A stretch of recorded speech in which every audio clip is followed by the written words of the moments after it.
I was asked how to uh, manipulate the data, excuse me. First of all, where is the data? It's in under assignment 1 here on the assessment tab on your left uh, on the Blackboard site. So first thing to do is to open up this file. And these are the worksheets. Dataset 1 is daily data here, as you can see. And that's just a worksheet. Then this one is the data with a 5-day gap. This is data with a 30-day gap. And here we have data set 2 with a 5-day gap and data set with a 30-day gap. Now you'll see here that we've got gaps in the data here. So where you see green, you can change that. So if we want the 5-day gap, you put 5 there on data set 1 here, the very first worksheet. And we put that in and notice that it now has a 5-day rota here. If we go here, you should find that the gaps have all disappeared. Right? We've still got the 30-day gap there, and the 5-day gaps are cured there. So if we go back to this, just check that that looks about right. So we go to date and short date. Okay, so that does look about right. You must always check your data. If the data doesn't look right, then you go and consult. Right, so now we want to work out the expected return for 100 shares. There's a quick way of doing this. First of all, we want a row where we can put the data. So we insert here, like that, and that's where we're going to put our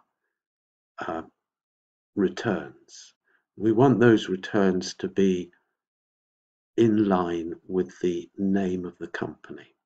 This is the FTSE All-Share, Rolls-Royce, Barclays, and so on.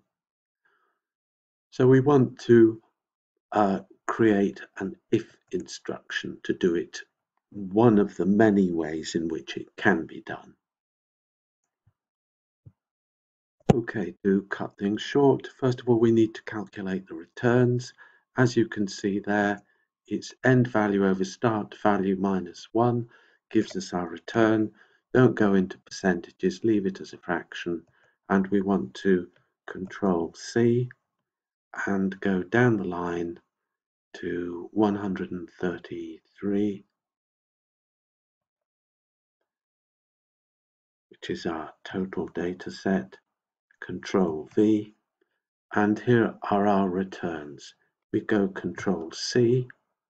Now we want actually Control C, the whole thing. Then we can do it across the way. There is a you can write a program to do this. It's a little bit of donkey work, but you know, it's going to take a few minutes to work out the returns on all your shares.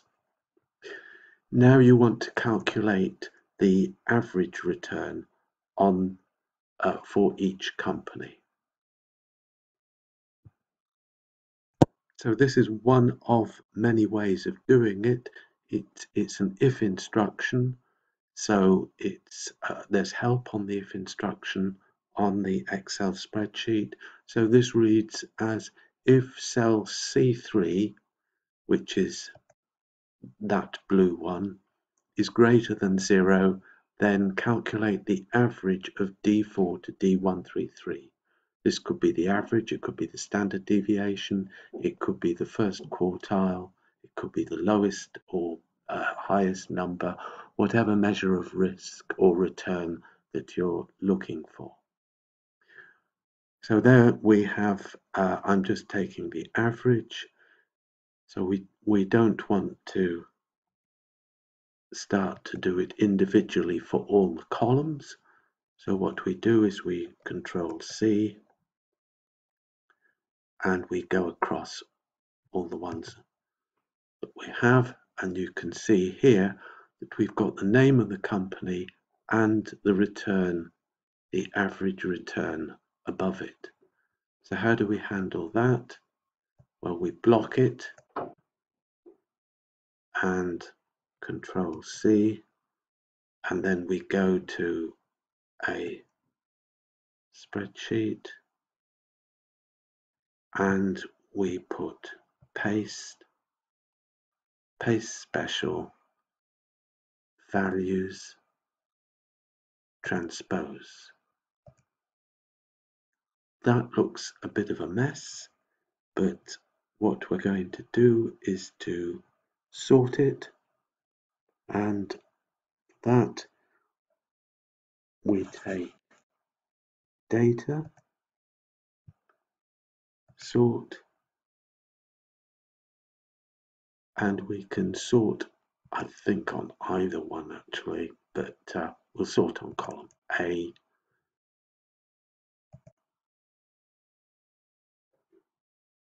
So here we have the companies with their respective returns. That one, obviously we didn't calculate the return for that one. The rest of this we don't want, so we can just delete it. So if you complete that for the whole of the row, you will have the companies with their returns. We just pull this across. It'd be normal to have it on the other side like that. So we've got the companies with their returns. We need to check that. So we've got Rolls-Royce